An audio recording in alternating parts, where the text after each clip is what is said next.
Hi, and I want to thank you for joining us in discussing the 4Kids Epic approach. My name is Eddie, and I work here with 4Kids, and I'm looking forward to sharing more about this parenting model. But remember, this is more than just a model. This is good parenting. So I'd like to start with talking about the letter P of EPIC, which stands for physical. Here we ask the question, how aware am I? Let me ask you, how aware are you of your child's present needs? When was the last time they had a meal? How was their sleep last night? Or how is the noise of their current environment influencing their behavior? So we want to focus on two things to answer this question: the needs of the body and the needs of the brain. Let's start with the body. The body needs food and water, and we know this. I know what happens to me when I haven't eaten a meal in a while, or the migraines I might get if I haven't drank enough water. We have to remember this for our children as well. Research shows that children are more prone to aggression, anxiety, difficulty focusing, all connected to low hydration and nutrition. So, perhaps our kids don't have behavioral problems. Maybe they're just hungry and thirsty. So here's a rule of thumb. Food intake should happen every 2 hours. For water, here's some guidelines to think about. For a 4 to 8 year old, we should try to take in about 5 cups of water. For a 9 to 13 year old, it should be more along the lines of 8 cups. And for a 14 and up, we're talking about 12 cups of water, which is all the water that you see here.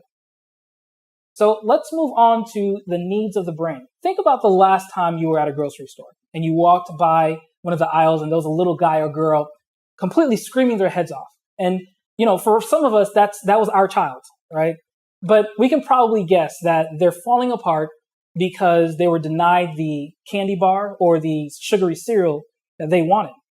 But consider this as well. Perhaps the constant input of bright colors, the unpredictable music that comes on a loudspeaker, the random stranger that wants to say hi, maybe all those things are putting them on edge to fall apart sooner and fall apart harder. This is what we call sensory input.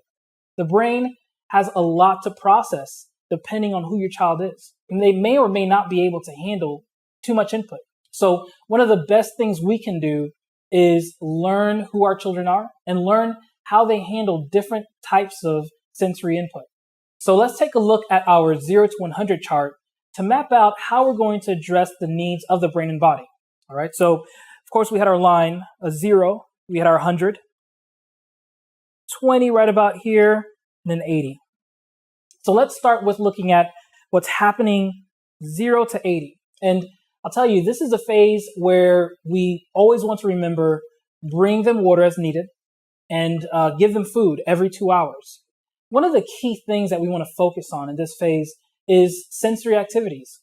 The best way to help them build their capacity to handle more sensory input is through practice, it's through play. So bring up activities like playing with a water bucket with toys in it, do activities with spinning, bring out the Play-Doh, and just have fun with different sensory input. So let's move on to the next stage here, which is 80 to 100.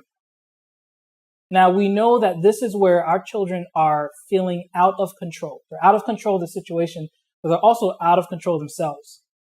Hydration and nutrition become crucial because one of the things that we remember is that at this stage, they are quickly depleting their physical and emotional energy. So make sure you get them water and bring them a protein bar as well. Also, remember the sensory activities that they are good at and that they tend to gravitate towards, right? So perhaps your child prefers to be running around and tumbling. It might be a good idea to bring them outside and allow them to run around the backyard.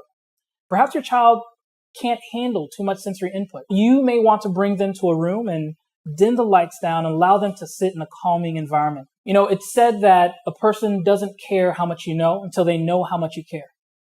And taking care of the basic needs of the brain and body of our kids is a very important part of how we show our kids that we care and that we're absolutely there to support them.